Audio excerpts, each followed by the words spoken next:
does a game get better or worse over time? In reality, it really depends. A game that survives the test of time is one that is made well, and Rainbow Moon absolutely fits that criteria. While Rainbow Moon may be new to the PlayStation 4, it was originally released 4 years ago for the PlayStation 3, with the PlayStation Vita release the next year. Over the course of those 4 years, Rainbow Moon hasn't seen any DLC releases, and in this case, that's a good thing. The only major change Rainbow Moon has seen is the addition of cross-save support, so that you can sync your saves between PlayStation 3, the Vita, and now PlayStation 4. Rainbow Moon is a game that is perfectly fine as is, as I've mentioned before in reviews of it for both PlayStation 3 and Vita. Officially, Rainbow Moon is advertised by its developers as having 40 hours of gameplay, but there is an additional trophy for 100 hours, and that should make it pretty clear that Rainbow Moon, like East Asia Soft's other games, is not an easy game that you can quickly beat.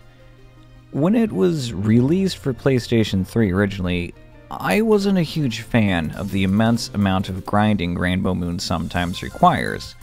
Now, fast forward 4 years, one of them being the year in which Destiny was released, a game now notorious for extreme levels of grinding, and Rainbow Moon actually becomes a bit more fun. The grinding this time around, I didn't, find it to be such an annoyance as I did the first time around. It's actually one of the things that makes it a great game, and that it is a very, very challenging game. Rainbow Moon's PlayStation 4 release doesn't bring any new features other than 60 frames per second and drastically faster load times.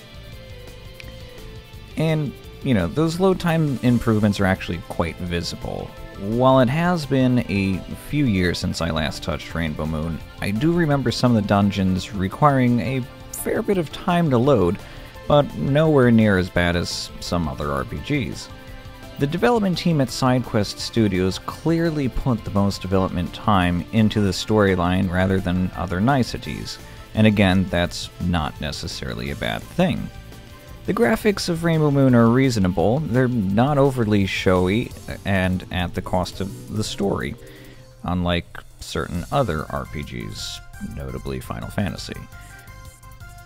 But the music does constantly loop, and as you're grinding, that does get a little annoying after a while, but again, its music is actually pretty good, and it's good enough that I would consider buying a physical copy of it. And so, there really isn't much to say about Rainbow Moon's PlayStation 4 release. It's still a solid indie release on PlayStation, one of the best in my book, and at just $15, or half off if you own it for the PlayStation 3 or Vita, it remains one of the best buys that you can make on the PlayStation Network. It's a brilliant game that will keep you busy for hours with its challenging gameplay for both the main story and its side quests. Some of the gameplay does drag on a bit because of its turn-based nature, however. Later battles with many enemies can take quite a while to play out while you're waiting for the enemy to make their move.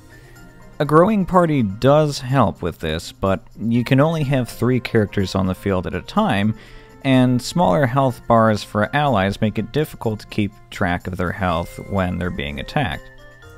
In short, mastering Rainbow Moon takes an enormous amount of time in playing, yet it remains fun through every playthrough.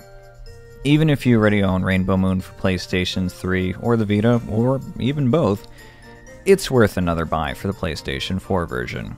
And if you've never owned it before, it's an absolute must-buy.